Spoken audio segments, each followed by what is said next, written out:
welcome into the Common Dad Podcast. Thank you so much for listening. As always, I am, of course, joined by my partner, Andrew, and special guest, Dr. Tristan Nix. Definitely not a doctor, but thank you. Okay, not a doctor. Not Yet? a doctor. Is that like but a yet thing? Or finished more school than me, Yet. so doctor.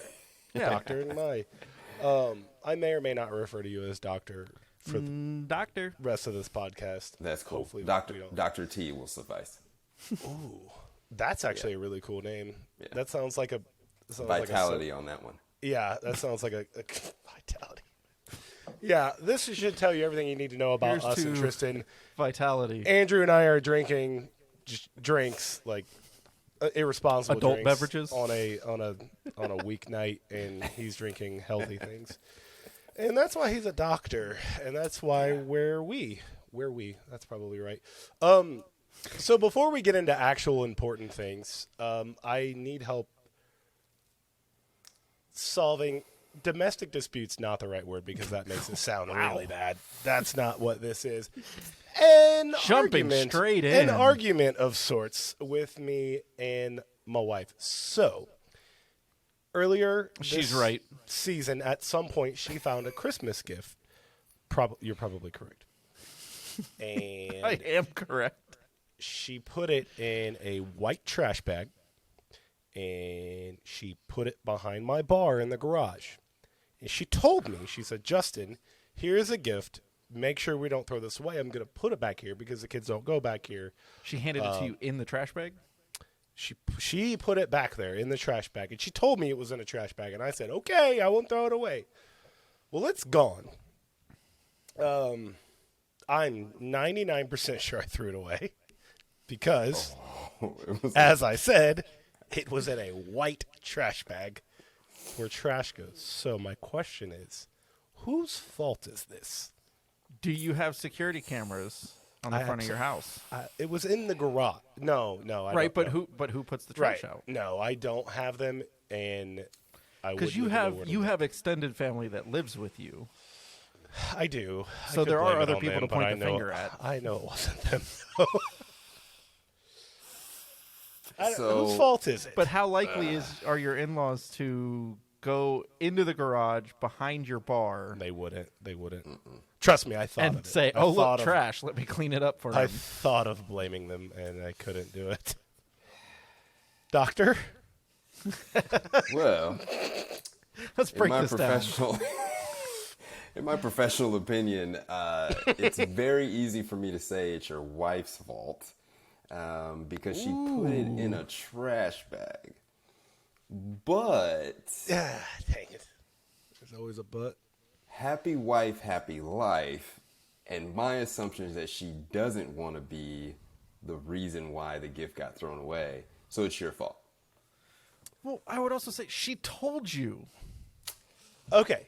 She Absolutely. prefaced, "Hey, don't throw this away. It's in a trash bag." And I vividly remember the conversation, so it wasn't like, I don't think you did that. I Did you remember see the trash bag? Like, did you Yeah, for physically sure. see it, or was it just something in your mind? I saw it. I saw right where Was it it went. tied closed, It or was it like was. open? It was Just tied closed. So man, it's hard to defend here's her. the thing. Here's the thing. She did her due diligence, right? But this year we're going on 11 years of marriage. In my defense is she should know by now she's talking to a man-child who will forget in 5 days that this is in fact not trash. And so I would just say right now I definitely threw it away, but I don't feel it's my fault. Doctor. I have a question. This is very definitive on whose fault this is. Ooh. What were you doing when she told you that this is an important thing in a trash bag? Well, I was near the bar, so solid chance having a drink. So if you were Paying A, full drinking, attention. or B, watching sports, Probably that's both. her fault. It's her fault because she should have realized, hey, this is a situation where he's not going to remember this, He's and not or listening. he didn't even really hear me. Right. So, yeah, I think, her fault. Her fault. Wow. Yeah. I concur. Yep. Cheers Beautiful. to All right. Well, hope she doesn't listen to this episode. Because I immediately laid down and said it's my fault. I threw it away, and we moved on with the day. that. Yeah. How'd she take it? Was she fine? Fine is a strong word, but the argument didn't carry on because I There you go. So, immediately That's a win. conceded. I mean, yeah, it's- Win. yeah, You just know, like Win. let's move on. Don't bring it up again. Like, Yeah. on a podcast that she might listen to. so. My Don't only do that. rebuttal, yeah, we're definitely this for sure. Wouldn't put this on the internet where it lasts forever.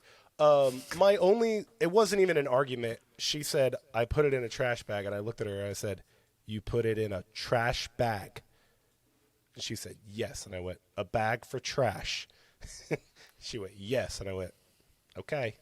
I threw it away, and that was it.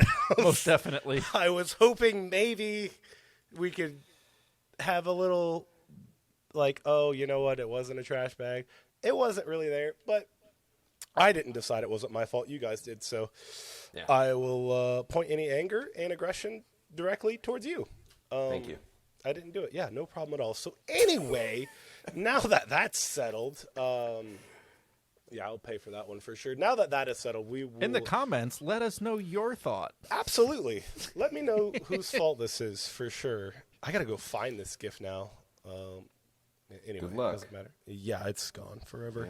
Yep. But anyway, so Tristan, the reason we are having you on, of course, is you are an expert of sorts in the transition area from middle school to high school and elementary school to middle school. Yes, those transitions and middle school to high school. Now, before we get started, tell the class kind of your experience in this and kind of like what makes you. And by the way, I'm calling Tristan doctor. He's not a doctor, but I'm going to call him that anyway. So anyway, Compared yeah, to us, he just kind of is. tell us like a Yeah. little bit about like your experience and kind of like what gives you a lot of knowledge in this area. Yeah, absolutely. Hey, thank you guys for having me, the Common Dads. Listen, so I have a bachelor's degree in psychology with a family studies minor, which basically means nothing in the world of psychology, to be honest. But I have a degree. way more than we and I know. paid for it, so that's cool. But I do have experience. key. Yeah. I do have experience working with young people. I've worked with youth, really in all ages, from elementary all the way through high school, even like those early adult stages for, I think I lost track at 10 years. So I just keep saying 10 years So it's been a over while. and over again. It's been a while. Couple years. So yeah, and I mean, that's Been everything 10 years from, for the last 5 years. yeah, exactly. So it's been a great time. I mean, I've done everything from like church ministry work, which is what I'm doing now, and even some more intense things, which I don't know, if I can say this, the S word, but sex offenders.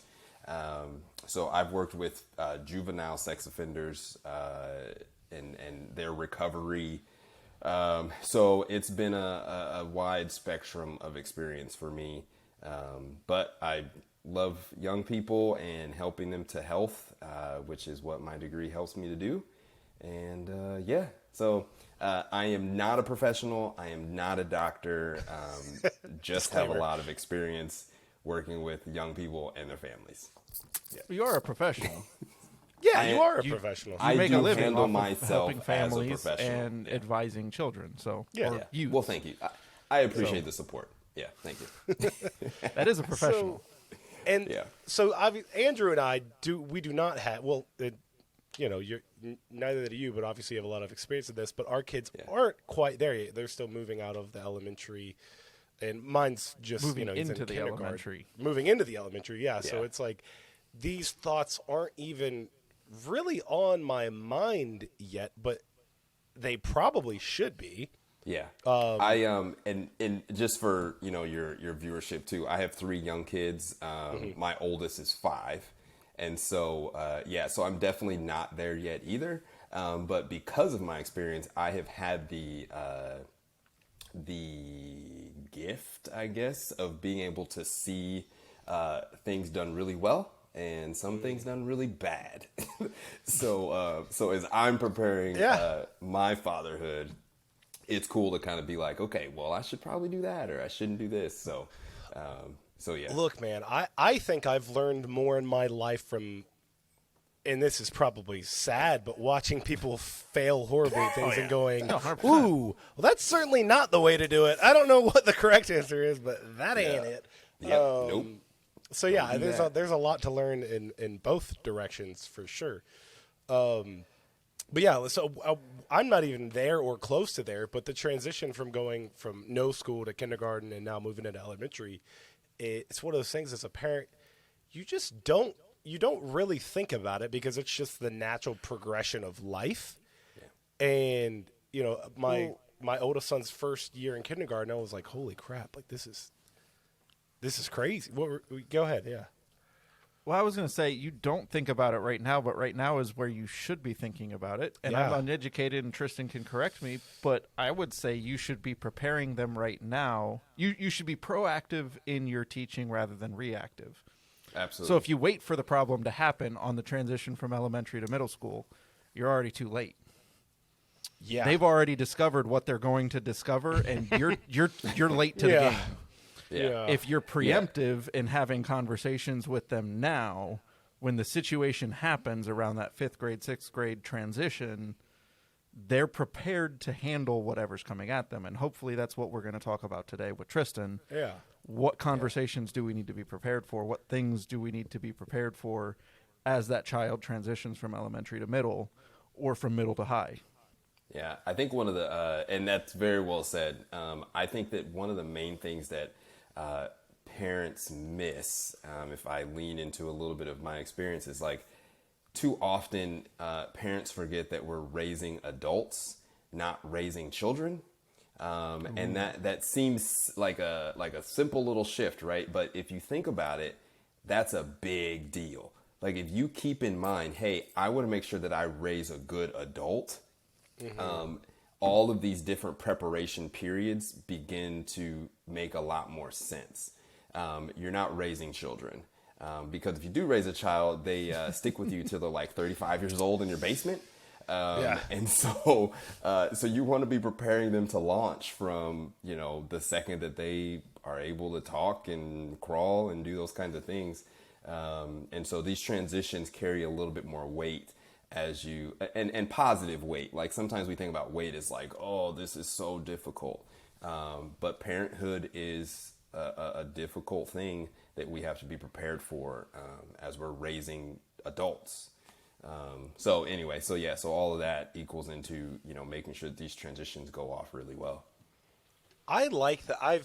I don't know that I've actually ever heard that, raising adults versus raising children. That's awesome.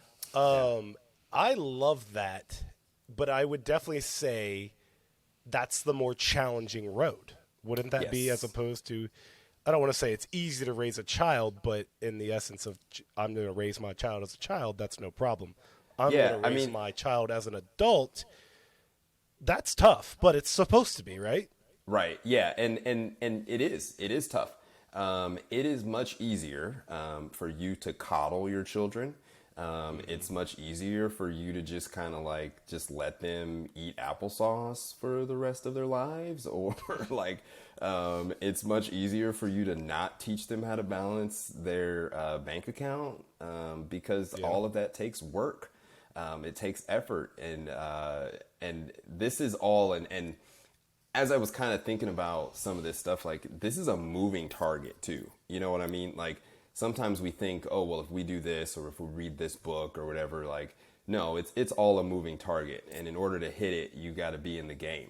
Right. You just can't be passively allowing your children to grow up and, you know, well, they'll figure it out, or no, like you have to be very intentional, just like most parents are for those first handful of years before elementary school.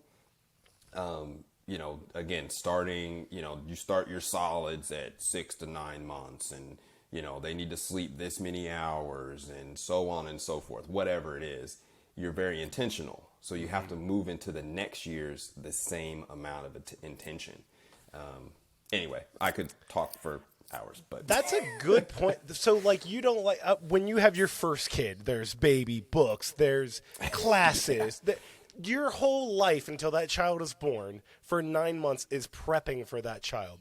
Study. But when your kid is going into elementary school, middle school, high school, there's no like. There might be a book. There might be a class, but the preparation is not. There's stuff out there, but it's not as socially like common to see those things Yeah. pushed as much. right. When they're a newborn, it's all about keeping them alive, It's true. and there's yeah. tons of information. Well, and if you think about Everybody it, like the expects reason, you to get it by grade school. Like, yeah, but like the reason why parents read so many books when they have like their first kid, or even like they revisit the information as they have more kids when they're babies, is because we have no freaking idea what we're doing. Like you go to the hospital, the baby is born, you're given this human being, and it's like, here you go. They just It's let like, you leave. like, I've never done this before. What do you mean? You're giving me a child? Has anybody ever adopted a dog before or a cat? Any of you? The process is way more strenuous than them letting you leave the hospital with a child. We had like 5 house visits before we adopted our dog. Right. A dog. And they were like, looking, is it safe? Are you prepared in the hospital? They're just like, there's Here a you kid. go. Good luck. Like they might check the car and make sure it's safe with the car seat, but short no, of they didn't that, check our car seat. see you No. later. Absolutely not.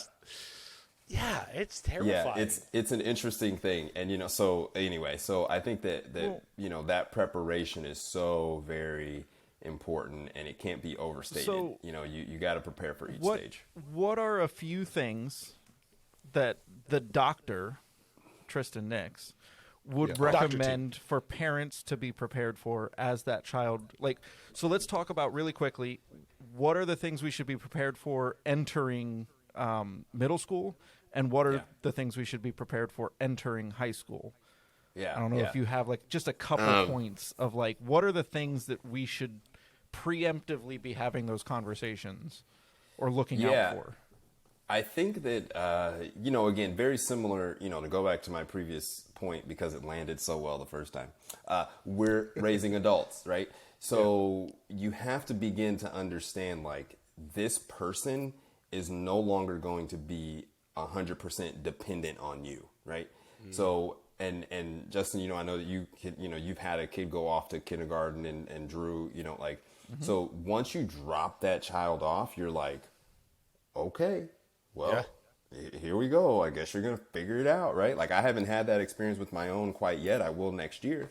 But this person is no longer fully dependent on you.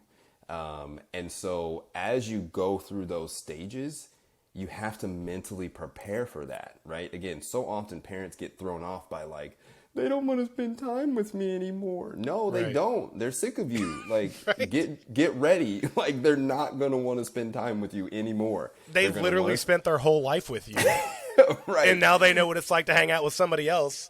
Yep, they're and like, they "Oh, like there's them better. Way Like, better, for sure. Yeah, my gym teacher's way cooler than my dad, for sure. Yep, that's it. And and I don't have to see him for the whole time. I see him for an hour, and then I'm like, all right, Mr. Johnson, see you later.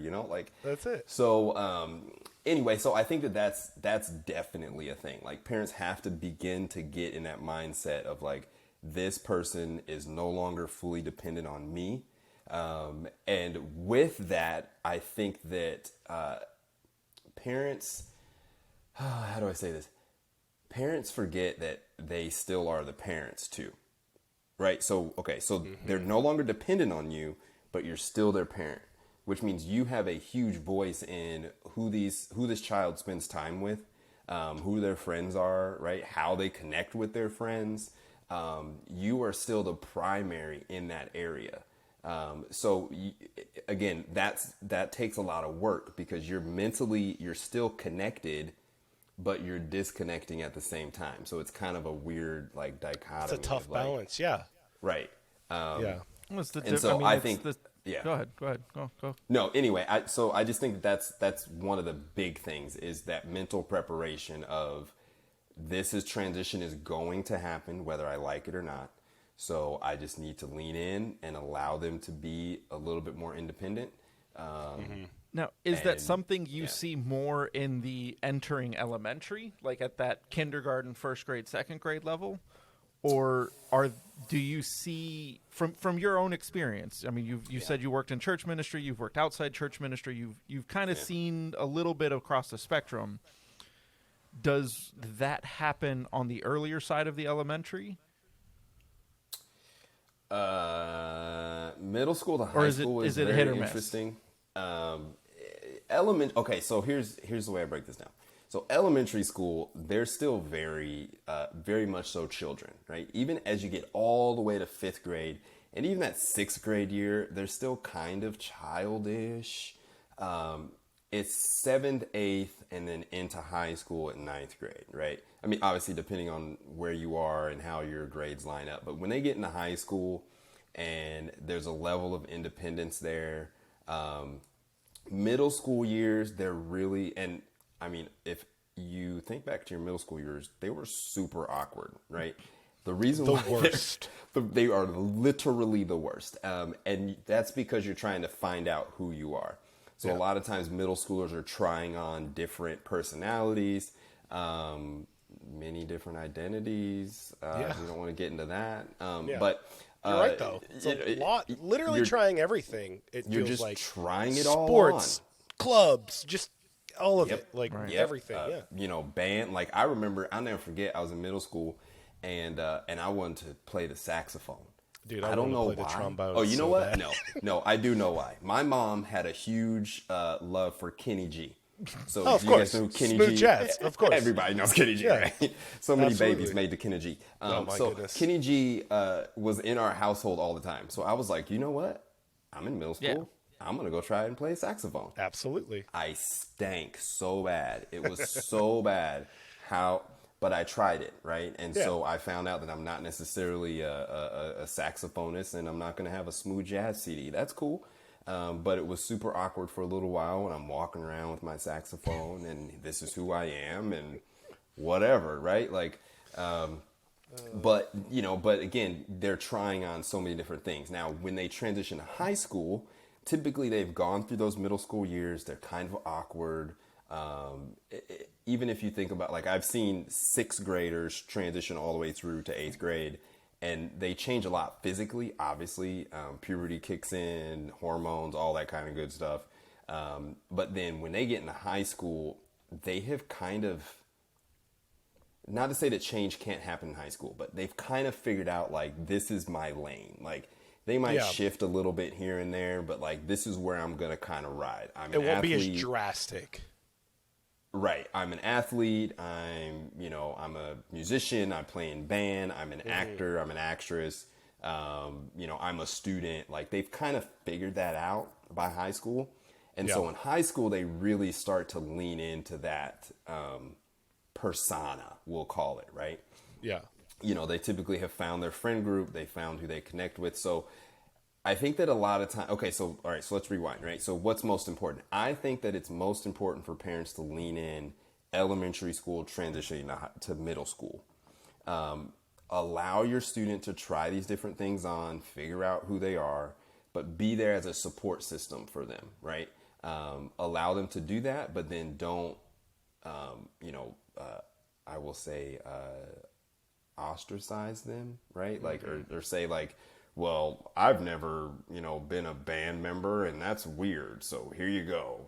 Like, don't do that type of behavior, but definitely like allow them to try on those things, and then be there for them, as they kind of fail or, succeed or whatever that looks like. So, Okay. Gotcha.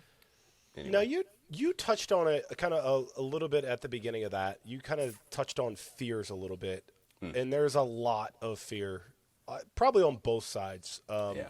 But I think it's a little understated for the parents, because when your kid's going into middle school or high school, we're all focused on what they're going to be, what they're anxious about, what they might be afraid of. But parents go through that a lot.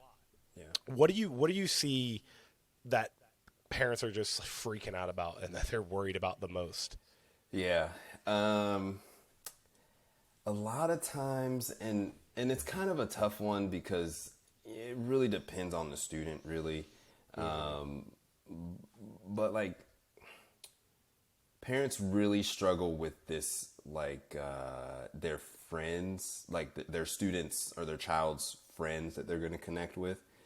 And so I've had the opportunity to really encourage parents, like, you get to choose where you take your child, right? Like, if they're in middle school, they still are 100% dependent on you taking them places. Transportation. So yeah. if Physically you're like, taking them somewhere. physically, right? Yeah. Like, they don't get there unless they walk, but like, they're not that committed. Like, Right. kids don't even leave their room for more Right. than 10 minutes Middle today. So schoolers like, aren't they're not walking. not gonna walk 30 minutes to this person's house that you don't like, right? So Right. if you know that this person is not the greatest influence, you just tell your student, hey, I'm not taking you to the such and such's house because I know their parents, or I know about that student, and that's not who you need to be.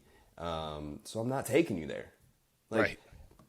so I think that sometimes parents, they fear the friends that their child is going to connect to, but then they don't actually influence that either, because they feel like they have to be hands off.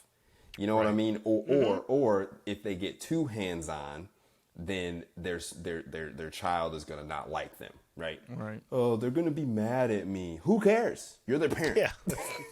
Yeah. When they get to high school, they're always going to be mad at you. It won't matter. They don't care, right? They're It's mad at irrelevant. you every moment of the day. You could make them their favorite food, and they will find some reason to be mad at you.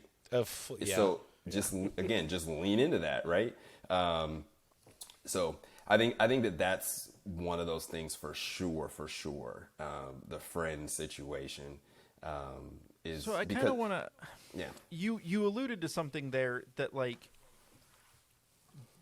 you know, your friend's child's parents are potentially, for example, a bad influence. Yeah. How do you, as a parent, purposefully inject yourself on such a level to where you get to know that? Because, like, especially with a public school, we don't necessarily even know, and the schools don't even necessarily tell us who the other kids in the class are, what their names are. Yeah. There's not necessarily public events where we can interact with each other or get to know the other parents. I have no idea who, so-and-so is. My kid came home and said, oh, this person is my friend. I don't know what their upbringing is like. I don't know what the background is like. I don't know what the household is like. How do you... Because I think what you said is important. It's important to know who our kids are hanging out with, both the child that they're hanging out with, but also the parent. What situation is that child in? If my child goes over to their house, what type of environment are they going to be in? Is it a safe environment? Is it an environment where alcohol is going to be easily accessed, or weapons, or any number of different issues? It's obviously important that we should know those things, but how do you navigate figuring that out? Yeah. So let me say it this way. So would you just take your 3-year-old and drop them off at somebody's house? All last week. No, I'm joking. Like, your 3-year-old comes home and says, can I go to Johnny's or whatever, right? You're like, Sure. no, you can't. You're 3. Like, I don't know Johnny's parent, right? So this again is a part of that dual relationship of, yes, they are getting more mature. They're in middle school maybe at this point, but you wouldn't have just dropped them off for some sleepover at somebody's house when they're 3. You're not going to do that, right? You're going to do your due diligence, or you're going to have play dates, right? You're going to have these little conversations with these other parents. You're going to make sure that these parents you're going to do the vetting, right? Yeah. It doesn't change just because they're in middle school or high school. I think Right. that, and even like, I will say, let's say elementary and middle school, because high school, little bit of a different animal. Hopefully you've done the work. It's harder to Yeah. schedule a play date with Yeah. your junior in high Hopefully. school. Yeah. Right. But- hey, I need to have a I play mean- date with your, friend's parents and you're 16. That's a little weird. But I think that, again, as a parent, if you've set that expectation, like, hey, at 3, I would have done this, and I'm going to do this now until you now learn how to be a judge of character, because you're now teaching your child as an adult. You need to be judging people's character. You have to, Yeah. again, you can't just go and just be around anybody. You have to be able to be a judgment of people's character. And Yeah. so, as a parent, if you do that in front of your child and model that, then it's going to be the norm. It's not going to be out of the norm for you to say, hey, I need to meet their parents real quick, or I at least need to have a conversation with them and check in and see, like, hey, are these people good people for me to drop you off at their house, So does that kind of like... No, for Yeah, sure. give I you mean, some and the only context. thing I would maybe add would be, I think, and I'm not to that point yet, but I would assume that when they're in high school, sure, you may not schedule a play date, but if my son is in baseball and on the baseball team, if I'm actively involved in his baseball and going to games, going to practices, scrimmages, etc., hopefully I'm able to interact with his friends' parents. Right. Hopefully his friend group is also the same as where he's spending his time, whether that's sports or, theater or band. And by attending those events and being actively involved, from a viewer, perspective, hopefully you can still interact with those parents and maybe get some kind of an idea at least of what type of character they have. Yeah, because it's like if Yeah. if your kid comes home and is like, hey, I want to go hang out with such and such, and then you're like, who's their dad? He's the loud one that's always yelling at the umpire for no Yeah. reason. Not that one. Yeah. Nah, we're gonna pass on that because I wouldn't hang out with the dad. So Right. no, we're good. You know what I mean? But yeah, you're right. I mean, I Yeah. think that, but again, that goes back to what we've already talked about of being a connected and a parent that's willing to put forth the energy. You got to be at the games, dude. That starts early. You know what I mean? You got to Yeah. commit to be there. You got to be in the space. Right. So again, so that you're not just this dismissive or passive parent where you're like, yeah, that's fine. Go ahead. Just leave the house. Yeah. And again, they're used to that. So then it's just kind of whatever for them to go Right. over whoever's house because they're figuring it out, but at their young age and immaturity level, And it's kind of my parents were very good at it. They're very, very savvy. I can't remember a friend that I had where they didn't at least know the parents on some sort of level. And it wasn't like, my dad's not knocking on the door and searching the house, but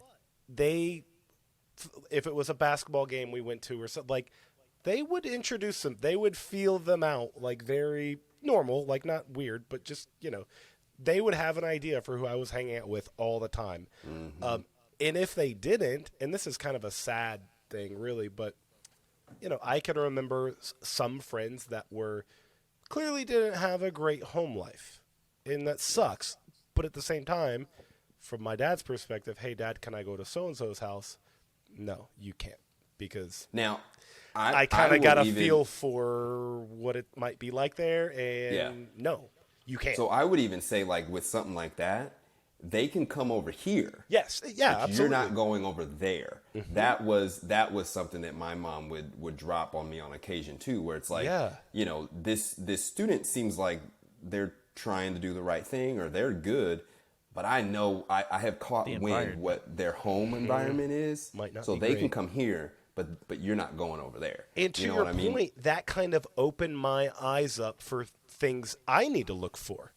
And friends, and when I go to somebody's house, if by chance it hasn't been quote unquote vetted by my parents, I'm like, this might not be fantastic. And it's kind of like you now understand where you should and shouldn't be at an early age, which is key because now I get to high school and I have a pretty good idea of who I should and shouldn't be hanging out with. Kids But are if that smart. doesn't They happen, know. to your point, you just go Yeah. wherever. And even in high school, right? So like I think about like you, even though you might have done that, have that spidey sense, it might get pushed a little bit further. For sure. Right? Just For it's sure. like, oh well, they 'Cause you really conf- smoke. I can handle Well, myself. and once a then week. each time Yeah. they get away with it, it's a little bit further and a little bit further and a little bit It's- further. yeah. And Yeah. if you allow that progression, Yeah. it's bad. Yeah. So I'm gonna throw Yeah. this stick of dynamite in the Please. field here. Cell phone. Yeah. Okay? Cell phones. Yes. So I think that you talked about how parents used to know a lot about like the circles that you're in. We talk Sure. about sports, the different activities, right? You were invested in those communities, right? Nowadays, students have been literally handed the keys to thousands of communities that the parents are no longer connected to. Right. They don't even So- know what the communities are. They have no idea. And so a lot of times the ability for a parent to vet or connect or be a part of that community is just taken away from them, right? And so I think that is a whole nother level that, and again, I'm not a doctor, but as I have continued to study psychology, this is something that is still unfolding before our eyes of the influence of cell phones on development and transitions and everything, because there's just, parents tend to give their kids this tool and no boundaries are placed on it, or I think that is a huge thing that we're kind of missing. And I know for me, and I'm old, so like I didn't have my first cell phone till I paid for it. And I was 15 years old when I started working or whatever, and I got my first cell phone. Granted, it was a brick, and you had to press the button multiple times to get different like letters. Yeah. Right. A lot of people don't know. But we about all that, memorized the keyboard, so you Oh my could do it in your gosh. pocket without looking at the screen. It was Exactly. incredible. You could type Yeah. so much faster You than you can't do now. type on a phone nowadays without looking at the screen. Back then, you could actually text in a pocket without looking at the 100. screen. Oh, Yep. you could be looking your teacher dead in the eyes and Yep. fully texting your buddy with full 100%. confidence. And you would just hit send. You wouldn't even Yep. look. Just It was done. You knew it. easy, It was right every easy time. money. I'm gonna get a D- on this test, but I know exactly what I sent. Full Yep. paragraph without looking at it. What So, were you talking yeah. about that was important? Yeah, but I think, again, cell phones, man. And so, again, another story. I love stories. So I was working with a parent, and their student had gotten caught for some kind of inappropriate trash on their phone or whatever. And so I was navigating that with them and trying to have this conversation. And so, just like in the moment, I kind of was like, let me ask you a question. Who bought that phone? Yeah. And they were like, I did. I said, okay, cool. Who pays the bill? Well, I do. Okay, so if that's the case, whose phone is that? Yeah. It's my phone. And this parent came to this realization, like as I'm They were having this completely conversation of enabling like, it. Yeah. Yeah. oh shoot, that's my phone. Can I I have do my what phone I back? want to with my stuff. It's not And his. so I told this parent, I said, yo, you can just take the phone. And they looked at me and they go, I can do that? Very much within your I rights. said, yes, you can do that. Take it now. Now, in our conversation, this seems like a mind-blowing, like, whoa, why didn't they think of that? But this is the level of passiveness that some parents parent. They're so afraid of their student not being their friend or not having friends or, being a hermit crab or whatever, that they're like, hey, here's the phone. Everybody else has one, so here you go. But they forget, again, that you're giving this kid a stick of dynamite and then putting a match in the other hand and saying, here you go, good luck. You can't do that. I kind of have a question here. If I can Yeah. pull this thread a little further. Yeah. This is turning into a long podcast, and this question good, could though. This is good probably stuff, be an man. entire podcast in and of Yeah. itself, because like you said, a stick of dynamite. I think literally this could, I mean, this could be an entire podcast in and of itself. Yeah. For myself, I tend to be very tech savvy. I know my way around electronics. I know my way around networking, the internet, tracking things, all different kinds of technology, we'll say.